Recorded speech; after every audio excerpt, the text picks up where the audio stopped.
नूह, पैदाइश की किताब में नूह का जिक्र मिलता है। नूह आदम के बेटे सेत की नस्ल से था। उनके वालिद का नाम लमक था। नूह 500 बरस के थे जब उससे 3 बेटे सम, हाम और याफत पैदा हुए।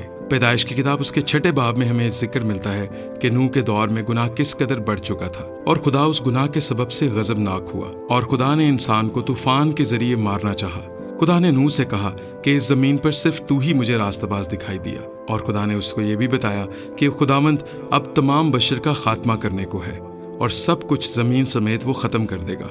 मगर खुदा ने नूह से कहा कि वो कश्ती बनाए, और नूह ने जैसा खुदा ने उससे कहा था उसने एक कश्ती बनाई। इसमें तकरीबन उसे 120 साल लगे। इसी दौरान नूह ने लोगों में तौबा की मुनादी भी की, मगर किसी ने तौबा नहीं की। जैसा खुदा ने कहा था वैसा ही हुआ और तूफान आया। खुदा ने नूह से कहा था कि वो अपने घराने समेत कश्ती में दाखिल हो जाए। खुदा ने नूह और उसके घराने को उस तूफान में बचाया। तूफान के सबब से सब खत्म हो गया, मगर कश्ती में मौजूद नूह और उसका घराना और वह तमाम जानदार जो उसमें मौजूद थे वो सब बच गए। नूह की कुल उम्र 950 बरस थी।